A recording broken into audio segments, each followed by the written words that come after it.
দৌড়াতে যখন নেমেছি তখন ওই ফিনিশিং পয়েন্টের ওই লাল সুতোটা ছুঁয়েই ছাড়বো আমি দৌড়াতে যখন নেমেছি,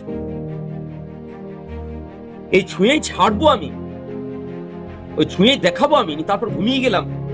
এটা অত্যন্ত বাজে লাইফ, এটা অত্যন্ত বাজে প্রতিজ্ঞা। এই ধরনের প্রতিজ্ঞা করার কোনো প্রয়োজন নেই।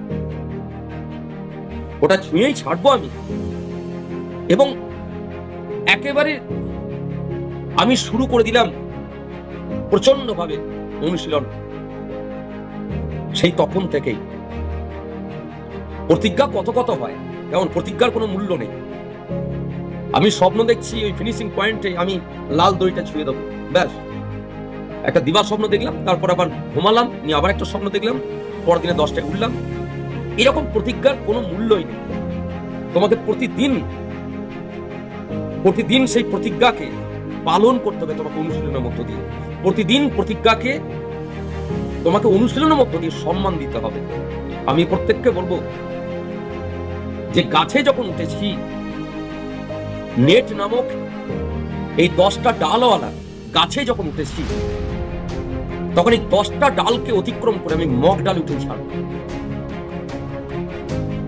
আমি মগ ডালে উঠে ছাড়বই। আমি সেইভাবে নিজেকে অনুশীলন দক্ষ করে তুলব। আমি সিঁড়ি যখন ধরেছি, সিঁড়ির প্রথম ধাপ যখন করেছি, তখন সিঁড়ির ধাপগুলো সে 10টাই থাকুক আর 20টাই থাকুক, প্রত্যেকটা ধাপ অতিক্রম করে আমি ছাদে উঠেই ছাড়ব। মনে রাখবেন, সিঁড়ির ধাপগুলো অতিক্রম করে ছাদে উঠেই ছাড়বো, এটা বলে আমি এক জায়গায় বসে পড়লে সিঁড়ির ধাপগুলো আমাকে টেনে তুলে নিয়ে যাবে না। আমাকেই পরিশ্রম করে সিঁড়ির ধাপগুলো একের পর এক অতিক্রম করে আমাকে ছাদে পৌঁছাতে হবে। আমি প্রত্যেককে বলবো যে প্রতিজ্ঞা নয়, প্রত্যেককে বলবো স্বপ্ন নয়। স্বপ্ন তোমাকে চূড়ান্ত এভারেস্টে চূড়ায় তোমাকে বসাতে পারে না। স্বপ্নের সঙ্গে তোমার পরিকল্পনা, স্বপ্নের সঙ্গে তোমার পরিশ্রম, স্বপ্নের সঙ্গে তোমার অনুশীলন, স্বপ্নের সঙ্গে তোমার অধ্যবসায়, এইটা যেন যোগ সাজক থাকে। স্বপ্ন তো প্রচুর ছেলে মেয়ে দেয়, প্রতিজ্ঞা তো প্রচুর ছেলে মেয়ে করে, কিন্তু প্রতিজ্ঞাগুলো পালন করে।